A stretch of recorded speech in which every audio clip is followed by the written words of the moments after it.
10년간 어떻게 이어오셨는지 한번 말씀해 주세요.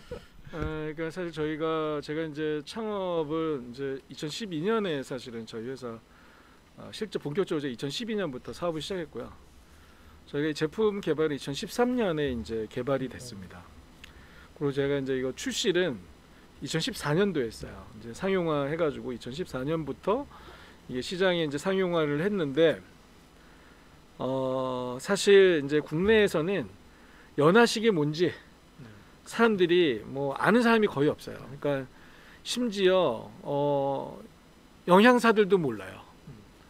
영양사가 뭘 알아야 요양원에 있는 영양사들이 이거를 구매를 해줘야 되는데 이 실무자가 모르고 또 이 뭐 요양원 뭐 원장님이나 이런 분들도 사실은 어떻게 보면은 이쪽에는 아직 이제 뭐 국내에서는 크게 이제 인지가 없는 거예요. 그렇죠. 인식이 없고. 그래서 이게 왜 이렇게 인식이 없을까? 이제 이런 것들을 뭐 나름대로 이제 저도 이제 막 파헤쳐 갔죠. 물건을 만들었는데 안 팔리고 그러니까 얼마나 힘들겠어요. 그러니까 왜 그러지? 뭐 때문에 그런 거지? 그것 때문에 막 이제 거의 2014년부터 저희 회사는 물건을 팔았다기보다는 이 시장에 이거를 만들어야 되겠다. 연화 장애라는 게 뭔지부터 사람들한테 인식을 시켜야 되겠다.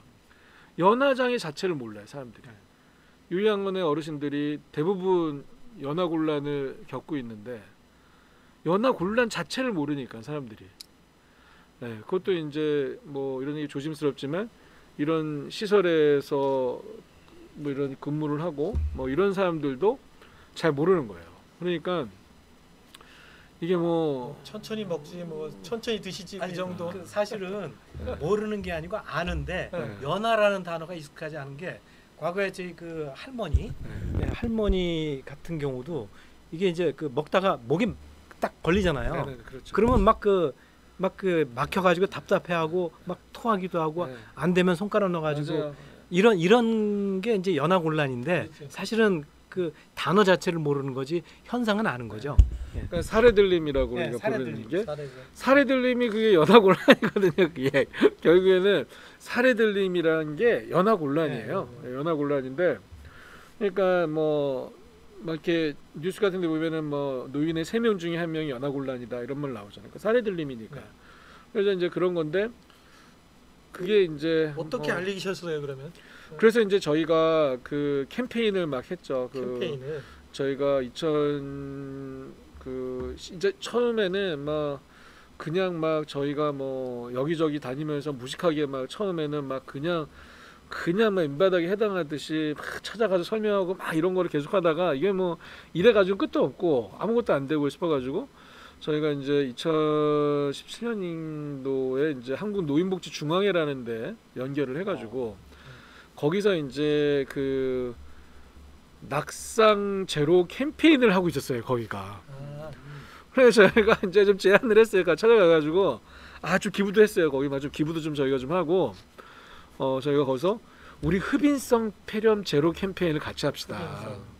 예, 그러니까 흡인성 폐렴이라는 게 사실은 뭐 우리나라뿐만 아니라 일본도 뭐 사실 같은 건데요. 일본은 그 사망 원인 중에 이 3번째가 폐렴이에요. 우리나라는 4번째가 폐렴인데 이 중요한 건요. 전체 인구에서 사망 인구 중에 이제 4위라는 거지. 이게 이제 75세 이상으로 넘어가 버리면요. 폐렴은 압도적 1위가 됩니다. 75세 이상. 그거는 일본이나 한국이나 같아요. 75세가 넘어가면은 이게 후기 고령화가 되면 그 사망 원인은 폐렴이 압도적으로 많아집니다. 네. 그 중에서도 우리나라는 아직 그 통계가 나와 있지 않는데요. 그 일본 같은 경우에는 75세 이상 노인의 폐렴으로 사망하신 분들 중에 70%가 흡인성 폐렴으로 이 통계가 나와 있어요. 일본에는. 그러니까 거기만 해도 이제 연화곤란에 대한 부분, 이런 뭐 이런 연하곤란한 분들을 위한 식사, 뭐 식품 이런 게 굉장히 많이 발달이 됐는데 저희 나라는 제가 보니까 이런 그 흡인성 폐렴이라는 표현 자체가 나온 지가 얼마 안 됐어요. 그냥 폐렴이에요. 그냥 폐렴만 얘기를 하는 거지. 그러니까 이분들이 그러면 폐렴인데 뭐 감기도 아니었는데 그럼 어떤 경로로 들어갔냐면 사실 이제 음식물 오염으로 들어가는 확률이 제일 높은 건데 이제 노인이 되면 그렇게 뭐 그럴 수밖에 없죠. 왜냐면은 사실은 이제 그 음식물 오염 사례들님은 굉장히 노화에 굉장히 자연스러운 게 뭐냐면 그 노화가 되면 이제 근육들이 다 빠지잖아요. 그런데 이런 근육들 이제 빠지면 뭐 이제 우리가 뭐 이렇게 뭐 휠체어도 타고 지팡이도 짚고 이제 이렇게 하는데 이 기도와 식도를 구분해주는 후두개의 근육도 빠지는 거예요. 그러면 그 안에 후두개가 이 우리가 물을 이렇게 삼키는 어떤 시간이 이제 젊은 성인들은 0.2초 안에 이 물이 입에서 인두기를 통해 식도로 넘어가는 거예요. 그 0.2초 안에 기도를 막아야 돼요. 후두개가. 그렇죠. 그러나 노화라는 건 모든 기능이 떨어지는 것처럼 이 후두개의 기능이 떨어지는 거예요. 그렇기 때문에 이 후두개가 0.2초 만에 뭐 닫을 수가 없죠. 그 기도를. 그러니까 일본에서는 그 통계가 그 폐렴 대부분 폐렴으로 들어가시고 폐렴의 70% 이상이 흡인성 폐렴이라는 통계가 정확한 게 다 거기서 문제가 된다는 거예요. 그래서 이런 후기고령화 연하곤란 하신 분들이 오면 1번은 물을 이렇게 점성을 높여서 이제 토롬이라고 우리나라에도 이제 그건 좀 많이 그래도 지금은 이제 조금씩 이제 사람들이 많이 알려졌는데 토로미를 다 타먹고 그리고 이제 식사 같은 경우도 이런 연하식을 먹고 이런 게 이제 굉장히 발달되는데 뭐 그런 것들을 이제 저는 이제 나름 이제 뭐 국내 사례가 없으니까 저희가 이제 이런 해외 사례나 해외의 어떤 연구나 뭐 저희는 뭐 일본, 독일 뭐 이런데 그런 자료를 가지고 계속 이제 알리고 막 흡인성 폐렴이 이런 거다 뭐 이런 것들을 그런 캠페인만 뭐 아직도 하고 있습니다. 아직도 몇 년째 물건을 많이 못 팔고 하고 노인복지 있습니다. 중앙회랑 계속해서 아니 근데 거기도 거기 안 하시고 노인복지 중앙회랑 그 한 2년 정도 이렇게 관계했는데 이게 또 뭐 또 여러 가지 또 이유가 또 있더라고요. 그래서 거기도 이제 또 그렇게 해서 이제 알리시기 시작했고 그러면 사업은 어떻게 진행이? 그러니까 이제 이거를 저희는 공익 회사가 아니고 저희는 돈을 벌어야 되는 회사인데 이렇게 돈을 못 벌고 자꾸 캠페인 많이 남기려고 하신 것도 아닌 것 같은데. 아 그렇죠. 이게 사실은 뭐 이런 얘기 뭐하지만 저희 회사는 이제 엄청난 적자를 누적 적자를 사실 가지고 있습니다. 누적 적자 가지고 있고, 그러니까 그 뭐 어떻게 보면은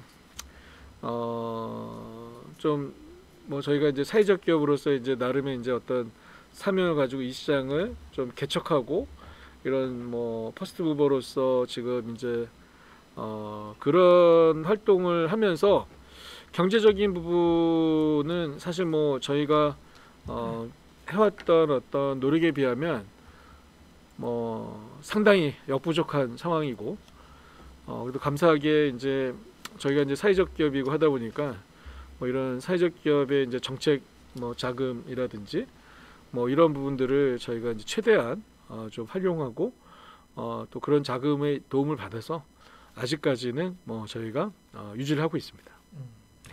그래서 성공할 수 있는 어떤 발판이 확실히 됐다기보다는 그래도 꾸준하게 어떻게 뭔가 이어올 수 있는 것의 동력이 있긴 있으셨네요. 그렇죠. 이게 그냥 그러니까 앞서 제가 처음에 얘기해드렸듯이 왜 기업들이 식품 기존에 이런 뭐 중기업, 중견기업 이런 기업들도 이 시장에 진출을 못했던 이유를 알겠다라는 생각을 제가 한 거죠. 이게 중견기업들도 쉽게 이 고령식 시장을 이제 도전하지 못했던 이유가 이런 이유였지 않는가. 거기서도 다 조사를 했겠죠. 지금은 시장이 없기 때문에 굉장히 난항을 겪을 것이고, 그러나 이제 시장이 이제 뭐 최근에 이제 막 법제화도 되고 막 인증도 나오고 하니까 또 요새 또 많이 뛰어들고 있습니다. 저는 뭐 조금 네. 약간 우는 소리 네. 하셨는데 네. 그 상당히 그 전망이 있지 않을까 이렇게 보고 있는 게 전체적으로 그 흐름을 보면 시장이 작은 데서 어떻게 보면 그 중소기업 작은 기업이 시장을 만들어가고 틈새 시장에서 키워가면 이 시장이 있네 네. 하고서 이제 큰 기업들이 들어오기 시작하지 않습니까?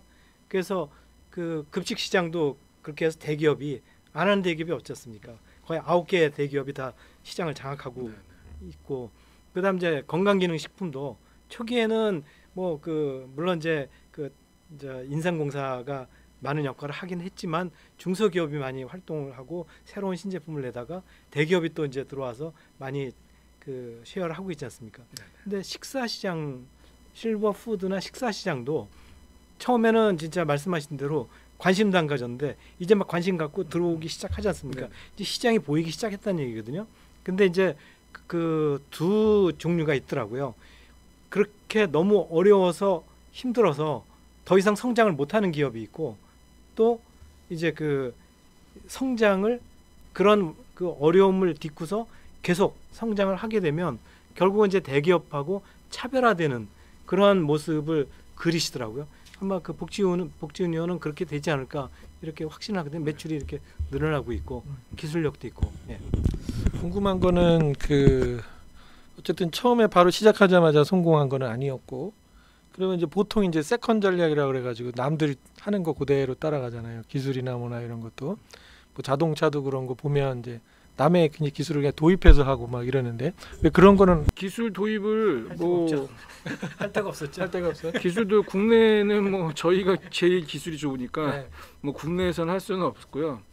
근데 이제 저희가 그 이제 최근에 일본의 이제 고령식 시장의 최대 점유를 하고 있는 회사가 있습니다. 그 미쓰이 물산 계열의 뉴트리라는 회사가 있는데요. 뉴트리 코리아라고 이제 몇 년 전부터 이미 국내에 이제 와서 이제 그 파트너 기업을 찾고 있어요.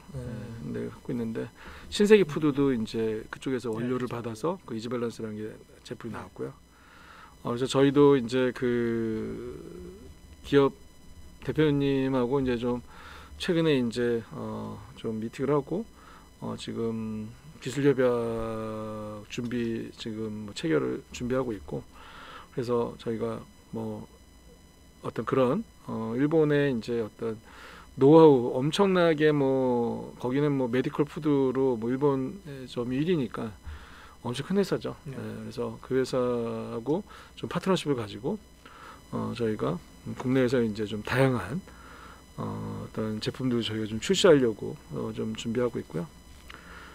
그리고 이제 이 제품도 이렇게 뭐 기술도 중요하지만 사실 아까 이제 뭐 대기업들이 막 뛰어든다고 해서 대기업들이 다 잘하냐? 이 시장은 좀 그렇지 않다고 저는 생각합니다. 왜냐하면 뭐 고령식이라는 게 뭐 마트에 진열한다고 팔리는 제품이 아니거든요. 예. 이 대기업들도 주춤하는 이유는 걔들은 뭐 돈이 없어서도 아니고 기술이 없어서도 아니고 그게 아니고요. 사실은 이 시장이 일반 시장과는 좀 다를 수밖에 없는 좀 사회적 가치가 담겨 있는 어떤 그런 시장일 수밖에 없기 때문에 이런 기업들이 뭐 그냥 와가지고 제품을 좋은 제품을 출시했다고 예를 들면 이거를 드셔야 되는 분들은 이미 소득도 없고 정보도 몰라요.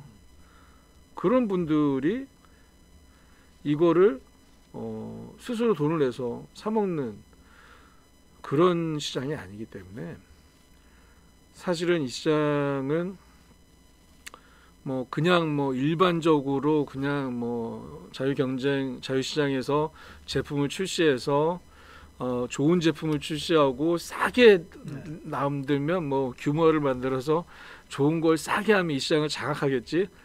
근데 약간 그렇지 않다라는 거죠. 이 시장은 약간 좀 그런 특수한 시장이다. 그래서 그런 부분에서 저희가 저는 이제 그 상당 시간을 뭐 저는 이제 20대 뭐 제가 대학 졸업하고 나서 계속 이제 이런 노인 복지, 이런 노인 서비스 현장 뭐 이런 쪽에서 지금까지 저는 뭐 한 20년을 쭉 이쪽 계통에만 제가 지금 일을 하면서 뭐 어쨌든 현장을 가장 좀 제가 좀 잘 좀 이해하고 있지 않는가. 그래서 이제 이런 이해를 가지고 저희가 이제 나아가기 때문에 뭐 이런 기업에서 뭐 큰 기업에서 뭐 이 시장 좋으니까 한번 해보자 이렇게 나오는 거랑은 조금 다르지 않을까 뭐 그런 생각을 하고 있습니다. 예. 뭐 대기업들이나 이런 데서는 관심이 있으면 물어보고 뭐 제의하려고도 하는데 실제로는 이루어지는 거는 많지 않은 것 같고 한데 뭐 다른 기업들도 그러는 게 많던가요? 그러니까 국내 시장이 그렇게 크지 않기 때문에 제일 문제는 그거거든요. 아직은 크지 않기 때문에 대기업들이 하려고 해도 못했고 또 이제 그 시작할 때는 초기에는 어디하고 같이 좀 제휴를 하다가 대체적으로 그냥 그 자기가 직접 해버리는 경향이기 때문에 사실 제휴라는 게 약간 좀 그 어폐가 있는 것 같고 지금 말씀하신 뉴트리라는 건 좀 새로운 어떻게 보면 좀 개념이 다른 그런 회사이기 때문에 아마 성공 가능성이 높다고 생각을 하고요. 근데 이제 지금 말씀하실 때 그 한 가지 이게 고려는 해야 되겠다 싶은 게 그 시장이 그 돌봄이 꼭 필요한 그 분들을 위한 그 푸드나 실버 푸드나 아니면 공공급식이 아니고 그래도 좀 이제 좀 고령화가 되면서도 아직 그 액티브하진 않지만 그런 대로 혼자서 활동하고 하실 수 있는 어떻게 보면 최소 제가 서비스 이게 굉장히 늘어나지 않습니까? 네네네. 이런 분들은 집밥에 익숙해져 있는데 그 집에 있는 밥 먹다가 이렇게 먹어보면 약간 좀 저항 거부감도 있고 이런 걸 많이 얘기도 듣고 하는데 이런 시장을 또 새롭게 만들어가고 할 수 있는 건 아니겠습니까? 대기업에서도? 그렇죠. 이제 뭐 저는 그리고 대기업이 뿐만 아니라 많은 기업이 저는 이 시장에 참여를 해야 된다고 생각합니다. 왜냐면은 뭐 저희 혼자 뭐 저희가 뭐 이걸 다 먹겠다 이런 거 그래도도 안 되고 어쨌든 여러 기업들이 참여를 해야 되고 그 중에는 대기업도 참여를 해야 되고 뭐 다양한 기업들이 참여하겠죠. 그러면 어떤 식으로 참여하는 기업이 있으면 어떻게 허용을 어떤 식으로 사업 구조를 저희는 퍼스트 무버로 저희는 계속 그렇죠. 움직일 겁니다. 그래서 뭐 예를 들면은 뭐 저희가 지금 국내에서 가장 빠르게 연하식을 저희가 만들었어요. 올해 거의 신세계는 작년 12월 말인가 출시했죠. 그러니까 올해 거의 올해부터 상용한 거죠, 신세계는. 그러면 저희가 6년 전에 출시했죠. 네. 저희는 지금 이제 그 아까도 얘기했지만 저희는 계속 신제품을 이제 출시할 거예요.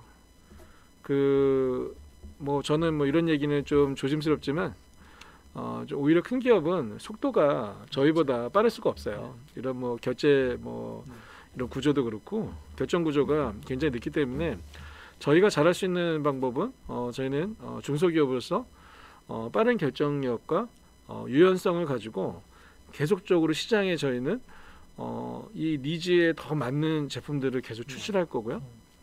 지금까지는 뭐 공공시장이 뭐 이쪽 시장에 어떤 뭐 별도의 예산을 가지고 이런 산업을 육성하고 이런 게 없었는데 이제 그렇게 시작이 되죠.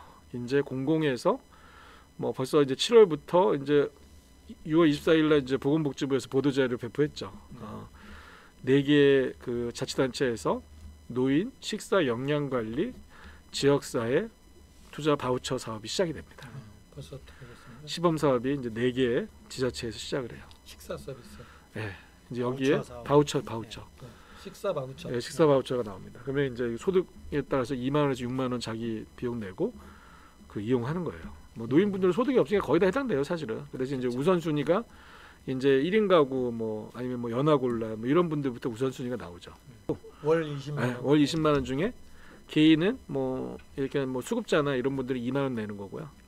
뭐 네. 중위소득 뭐 150% 뭐 거의 뭐 맞아요. 무료에 하루에 가까운. 한 끼 가는 거죠, 그러니까. 그렇죠. 이제 그거는 하루에 이제 한 끼니까. 설계마다 틀려요. 설계마다 틀린데 뭐 일반적으로 20만 원의 기준은 하루에 한 끼 기준을 한 것 그렇죠. 같아요. 하루에 한 끼 기준. 노인분들은 하루에 한 끼라도 잘 드시면 사실은 또 뭐 괜찮습니다. 그렇겠네요. 예, 그래서 그런 어떤 사업이 시작이 됐고 여기서 이제 제가 얘기 드리면 재원은 한계가 있고 결국은 우선순위를 만들어야 돼요. 이 바우처는요 저소득 노인들에게 주는 바우처랑 좀 다릅니다. 이거는 이런 그 식사에 스스로 이제 식사를 할 수 있는 독거노인 중심 그런 환경이 좀 안 되고 이런 사람들이 그러니까 소득에 따라서 뭐 저소득에게 저소득 무료급식 주는 거랑은 좀 다른 거예요.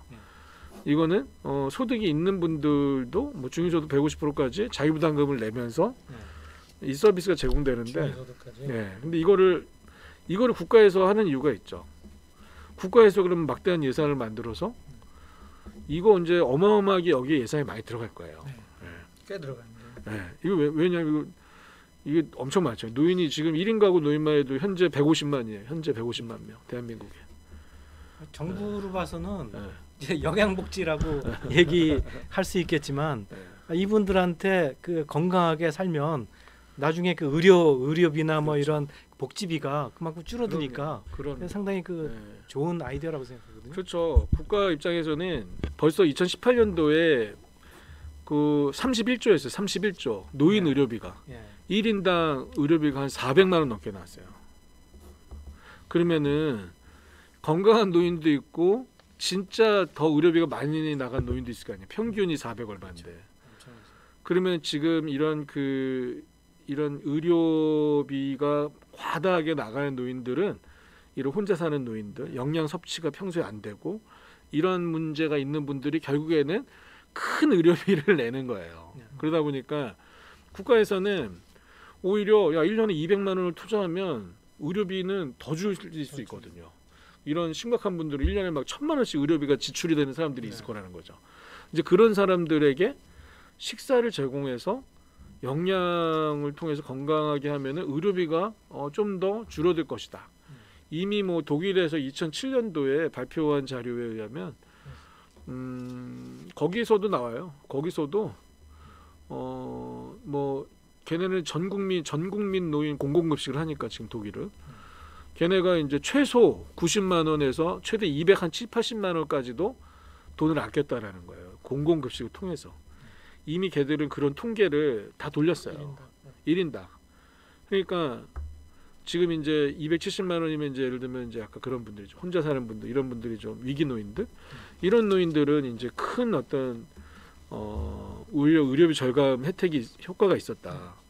그래서 이제 우리나라도 이제 그런 거를 보고 그럼 우리도 이제 이 커뮤니티 케어에 이제 사실 이게 커뮤니티 케어가 처음에 나왔을 때 뭐 1차 병원, 2차 병원, 3차 병원 막 이런 얘기 계속 나오다가 막상 시작을 하니까 가장 핵심으로 떠오른 게 식사였어요. 야 당장 밥 어떻게 할 건데? 병원에서 퇴원시켜. 밥 어떻게 할 거야?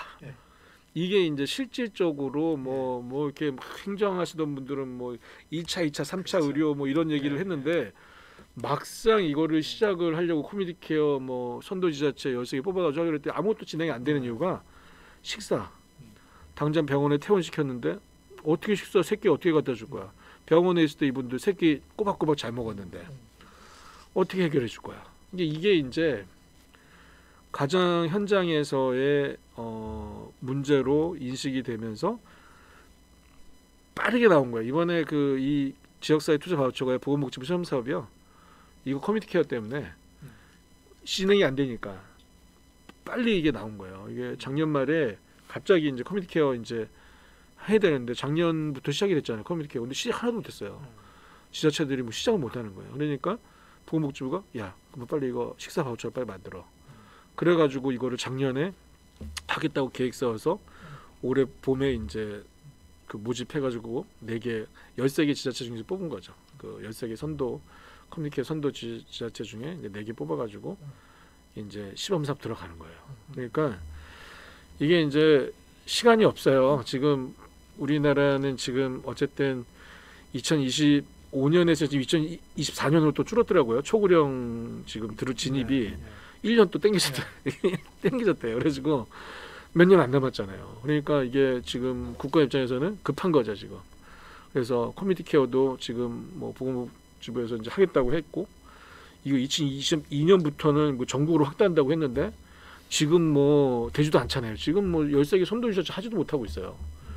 그러니까 지금 이런 상황들이 막 되니까 지금 국가적으로 지금 어쨌든 이런 것들이 계획대로 저희가 어떤 초고령 사회에 어떤 이런 준비를 하는 데 있어서 특히나 커뮤니티 케어가 핵심 과제죠. 사실은 뭐 이게 좀 우리만이 아니라 이미 초고령세 간 나라들이 국가 재정 이 사회적 비용을 줄일 수 있는 가장 유일한 방법이 결국에는 제가 그래서 커뮤니티 케어 할 수가 있는 거니까요. 그래서 어쨌든 그런 측면에서 저희는 그래서 저희가 이제 공공급식을 좀 전문으로 좀 하고자 하는 그런 식당을 저희가 2016년에 저희가 이제 오픈해서 열린밥상이라는 식당을 지금 운영하고 있고, 현재 저희가 광진구에 그 무료급식 도시락 저희가 100분 정도 도시락 지금 배달을 하면서 서울시에서 이제 추진하고 있는 돌봄 SOS 센터 저희 광진구는 11월부터 시작하는데요.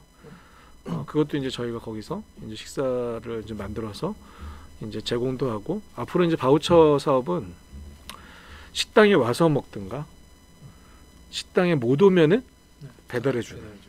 그래서 읍면 동단위로 되어 있기 때문에 커뮤니티 케어의 그 이 모든 어떤 행정 그 구조가 읍면 동으로 기준이 되기 때문에 읍면 동마다 이런 어떤 공공급식을 해야 되는 식당들이 많이 생겨 수밖에 없고요.